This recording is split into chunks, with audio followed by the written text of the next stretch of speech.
नमस्कार, तारोत्रा boys YouTube channel पर आप सभी का एक बार फिर से बहुत बहुत स्वागत है। और आप हमारे यूट्यूब चैनल पर नए हैं तो चैनल को सब्सक्राइब जरूर करें। यूपी विधानसभा चुनाव 2022 का बिगुल बज चुका है। वहीं जनता आधारित सबसे बड़ा माई ओपिनियन पोल सर्वे आंकड़े आज जारी कर दिए हैं सी वोटर ने, जो कि आज इस वीडियो के अंदर हम बात करेंगे। इस बार यूपी में किसकी बनेगी सरकार, पार्टी के नेताओं की बड़े तौर पर नींद उड़ गई है। भाई दोस्तों, आपको ये भी बता दें कि इस बार यूपी के अंदर बीजेपी पार्टी के खिलाफ में विपक्ष की पार्टियों का भी सबसे बड़ा गुट नजर आ रहा है। वहीं समाजवादी पार्टी के सुप्रीमो अखिलेश यादव भी लगातार सीएम योगी आदित्यनाथ और बीजेपी पार्टी पर निशाना भी साध रहे। लेकिन जो आज जनता आधारित सबसे बड़ा सर्वे घोषित हुआ है, उस सर्वे के मुताबिक यूपी के अंदर इस बार किसकी बन रही है सरकार। प्रियंका गांधी के द्वारा भी डोर टू डोर कैंपेन शुरू कर दिया गया है। वहीं अखिलेश यादव भी अपने नेताओं के साथ में लगातार बैठकें भी कर रहे हैं। लेकिन नेताओं को लेकर ये भी खबरें सामने आ रही कि अभी भी सीटों को लेकर काफी ज्यादा असमझ स्थिति के अंदर। लेकिन जो आज ओपिनियन पोल की बात करेंगे, जनता आधारित 403 सीटों पर किसकी बन रही है सरकार, उसको लेकर आज बात करने वाले इस वीडियो के अंदर। आप वीडियो के एंड तक जरूर बने रहे। भाई दोस्तों, आपको सबसे पहले लेकर चलते हैं यूपी के अंदर वाराणसी की 8 सीटों पर, जिसमें 8 की 8 बीजेपी पार्टी को दी जा रही है। बाकी पार्टियों को 0-0 सीट मिलती हुई नजर आ रही है। सीतापुर की बात करें दोस्तों, 9 सीटें, जिसमें 8 बीजेपी को और 1 एसपी पार्टी को, बीएसपी कांग्रेस को 0 सीट दी गई। गोरखपुर की बात करें, कुल 9 सीटें, जिसमें 9 की 9 सीटें बीजेपी पार्टी को दी गई है। बाकी को 0-0 सीट मिल रही है। आगे दोस्तों बात करें आजमगढ़ की, जहां मुस्लिम क्षेत्र सबसे ज्यादा माना जाता है। 9 सीटें एसपी पार्टी को और 1 सीट बीजेपी पार्टी जीत रही है आजमगढ़ जिले की 10 सीटों में। प्रयागराज की बात करें, कुल 12 सीटें, जिसमें 11 सीटों पर बीजेपी, 1 पर एसपी, बीएसपी कांग्रेस को 0-0 सीट दी गई है। आगे दोस्तों बात करते हैं प्रतापगढ़ की 7 सीटों पर, 5 BJP, 2 SP party, BSP Congress को 0-0 सीट दी जा रही है। एटा जिले की बात करें, कुल 4 सीटें, जिसमें 2 BJP, 2 SP party, BSP Congress को 0-0 सीट दी गई। गोंडा जिले की बात करें, कुल 7 सीटें, जिसमें 6 BJP, 1 SP party, BSP Congress को 0-0 सीट मिल रही है। लखनऊ की बात करें, कुल 9 सीटें, जिसमें 6 पर बीजेपी, 2 पर एसपी और 1 सीट कांग्रेस को है। बाराबंकी जिले की बात करें, कुल 6 सीटें, जिसमें 4 BJP, 2 SP party, BSP Congress को 0-0 सीट है। औरैया की बात करें, कुल 3 सीटों में 3 की 3 बीजेपी पार्टी को दी जा रही है। आगे दोस्तों बात करते हैं जालौन की 3 सीटें, जो कि बीजेपी के खाते में सीधे तौर पर जा रही है। बागपत जिले की बात करें, कुल 3 सीटें, जिसमें 1 बीजेपी, 1 एसपी और 1 बीएसपी पार्टी को दी गई है। आगे दोस्तों बात करते हैं कानपुर नगर की 10 सीटों पर, 1 बीएसपी को, 1 सीट एसपी पार्टी और 8 सीटों पर बीजेपी पार्टी को दी गई है। वहीं आगे बलिया जिले की बात करें, 7 सीटों पर, जिसमें 4 बीजेपी, 2 एसपी और 1 बीएसपी पार्टी को दी गई है। कांग्रेस पार्टी को 0-0 सीट दी गई। कुशीनगर की बात करें, कुल 7 सीटों में 5 BJP, 1 SP, 1 BSP, Congress party को 0-0 सीट दी जा रही। रायबरेली की बात करें, कुल 6 सीटें, जिसमें 3 BJP, 1 SP, 1 BSP, 1 Congress party को। जौनपुर की बात करें, कुल 9 सीटों में 5 बीजेपी, 3 एसपी और 1 बीएसपी पार्टी को, बाकी कांग्रेस को 0 सीट। बिजनौर की बात करें, कुल 8 सीटें, जिसमें 5 बीजेपी, 1 एसपी, 1 बीएसपी और 1 सीट कांग्रेस पार्टी को भी जाती हुई नजर आ रही है। आगे सहारनपुर यूपी की बात करें, 7 सीटों पर 4 बीजेपी, 3 एसपी पार्टी, बाकी पार्टी का सूपड़ा साफ नजर आ रहा है। सुल्तानपुर की बात करें, कुल 5 सीटें, जिसमें 2 बीजेपी, 3 एसपी पार्टी को दी गई है। बीएसपी कांग्रेस को 0-0 सीट मिल रही है। आगे दोस्तों गाजीपुर की 7 सीटों पर 4 बीजेपी, 2 एसपी, 1 सीट कांग्रेस को भी मिल रही है। फतेहपुर की बात करें, कुल 6 सीटें, जिसमें 2 BJP, 2 SP, 1 BSP, 1 Congress party को दी जा रही है सीटें आज के सटीक ओपिनियन पोल के मुताबिक। मुरादाबाद की बात करें, कुल 6 सीटें, जिसमें 2 BJP, 2 SP party, 1 BSP, 1 seat Congress party को दी जा रही। बहराइच की बात करें, कुल 7 सीटें, जिसमें 5 BJP, 1 SP party, BSP Congress को 0-0 सीट मिल रही है। बरेली की बात करें, कुल 9 सीटों पर 4 बीजेपी, 2 एसपी पार्टी, बीएसपी को भी 2, कांग्रेस पार्टी को 1 सीट मिल रही है। चंबल की बात करें, कुल 4 सीटें जिसमें 1 BJP, 3 SP party, BSP Congress को 0-0 सीट मिल रही है।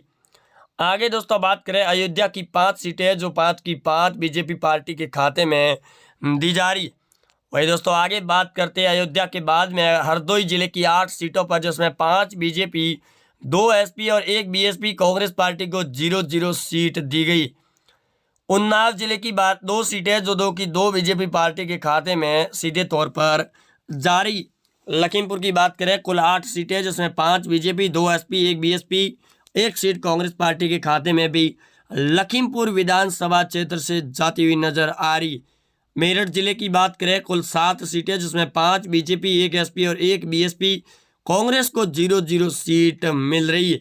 वहीं मेरठ के बाद में दोस्तों बात करते हैं अम्बेडकर की 5 सीटों पर जिसमें 3 BJP, 2 SP, 1 BSP, 1 seat Congress के खाते में भी जारी। अमरोहा जिले की बात करें, कुल दोस्तों 4 सीटें जिसमें चारों ही पार्टियों को 1-1 seat, BJP, SP, BSP, Congress party को 1-1 सीट मिल रही है। गाजियाबाद की बात करें, कुल 5 सीटों पर जिसमें 3 सीटें बीजेपी, 1 एसपी और 1 बीएसपी पार्टी को मिल रही है। बदायूं जिले की बात करें, कुल 6 सीटें जिसमें 2 बीजेपी, 2 एसपी पार्टी, 1 बीएसपी और 1 सीट कांग्रेस पार्टी को मिल रही है। फिरोजाबाद की दोस्तों बात करें, 5 सीटें जिसमें 1 बीजेपी, 2 एसपी और 2 बीएसपी पार्टी, कांग्रेस पार्टी को यहां से 0 सीट मिल रही है। आगरा जिले की बात करें, कुल 9 सीटें जिसमें 5 बीजेपी, 3 एसपी, 1 बीएसपी और 2 सीटें कांग्रेस पार्टी को भी जाती हुई नजर आ रही है आगरा विधानसभा क्षेत्र से। वहीं मुजफ्फरनगर की बात करें दोस्तों, 6 सीटें जिसमें 1 बीजेपी को मिल रही है, 3 एसपी, 1 बीएसपी और 2 सीटें कांग्रेस पार्टी को। शाहजहांपुर की बात करें, कुल 6 सीटें जिसमें 2 BJP, 3 SP, 1 BSP, Congress party को यहां से 0 सीट मिल रही है। वही दोस्तों आगे बात करते हैं देवरिया की 7 सीटों पर जिसमें 4 बीजेपी, 2 एसपी, 1 बीएसपी पार्टी को मिलती हुई नजर आ रही है। वही दोस्तों आगे बात करते हैं हमीरपुर की 2 सीटों पर जिसमें 2 की 2 बीजेपी पार्टी को मिल रही है, एसपी, बीएसपी, कांग्रेस को 0-0 सीट। बागपत जिले की बात करें, 3 सीटों पर जिसमें 1 बीजेपी, 1 एसपी और 1 सीट बीएसपी पार्टी, कांग्रेस को 0 सीट। महोबा की बात करें, 2 सीटें जो 2 की 2 बीजेपी पार्टी को मिलती हुई नजर आ रही है। वहीं दोस्तों आगे बात करते हैं हमीरपुर की 2 सीटों पर जिसमें 2 की 2 बीजेपी पार्टी को मिलती हुई नजर आ रही है। आगे दोस्तों बात करते हैं कौशाम्बी जिले की 3 सीटों पर जिसमें 2 बीजेपी, 1 एसपी पार्टी को मिल रही है, बीएसपी कांग्रेस को 0-0 सीट मिल रही है।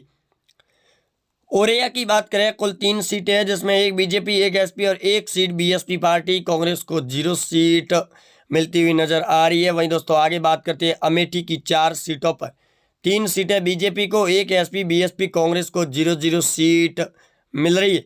काशीराम नगर की बात करें, कुल 3 सीटें जिसमें 3 की 3 बीजेपी पार्टी को दी जा रही है। आगे दोस्तों काशीराम नगर के बाद में अगर बात करें चंदौली जिले की 4 सीटों पर जिसमें बीजेपी पार्टी को 2 और एसपी पार्टी को भी 2-2 सीटें मिलती हुई नजर आ रही है, बीएसपी कांग्रेस को 0-0 सीट मिल रही है। इटावा की बात करें, कुल 3 सीटें जिसमें बीजेपी को 2, एसपी को 1 सीट, बीएसपी कांग्रेस को 0-0 सीट मिल रही है। आगे दोस्तों कुल सीटों पर अगर बात बुलंदशहर की बात करें जिसकी 7 सीटें जिसमें 5 BJP, 1 SP, 1 BSP, Congress party को यहाँ से भी 0 सीट मिल रही है। आगे दोस्तों मिर्ज़ापुर की बात करें, 5 सीटें जिसमें 3 BJP, 2 SP party, BSP Congress को 0-0 सीट दी जा रही है। वही दोस्तों कुल यूपी के 403 सीटों पर अगर बात करें इस बार 2022 के चुनाव में बीजेपी पार्टी को सटीक सर्वे और जनता आधारित सर्वे में 290 सीटें दी जा रही है। 100 सीटें एसपी पार्टी को दी जा रही है, 8 सीटें बीएसपी पार्टी को, 4 सीटें कांग्रेस पार्टी को दी जा रही है। वहीं दोस्तों अन्य की बात करें तो अन्य के खाते में भी 5 से 10 सीटें जाने का अनुमान दिया जा रहा है। वही दोस्तों यूपी के अंदर इस बार सरकार बड़ी तौर पर ऑपरेशन तैयारी में बीजेपी और अखिलेश यादव की कड़ी टक्कर देखने को मिल रही है। यूपी विधानसभा चुनाव 2022 में इस बार किसकी होगी जीत और किस पार्टी का पलड़ा होगा सबसे कम, क्योंकि इस बार विपक्ष की पार्टियों ने एकजुट होकर सबसे बड़ी ताकत लगा दी है यूपी विधानसभा चुनाव 2022 में। लेकिन दोस्तों पिछले कई दिनों से जो ओपिनियन पोल सामने आ रहे हैं उसके मुताबिक यूपी के अंदर बीजेपी पार्टी फिर से सत्ता के अंदर लौट रही है। वहीं आज सीएम योगी आदित्यनाथ ने अपना नामांकन भी भर लिया है और नामांकन भीड़ देखकर एक तौर पर साफ संदेश भी जाता हुआ नजर आ रहा है। आप जुड़े रहेंगे हमारे साथ में, चैनल को सब्सक्राइब जरूर करें। मिलते हैं नए अपडेट में। जय हिंद।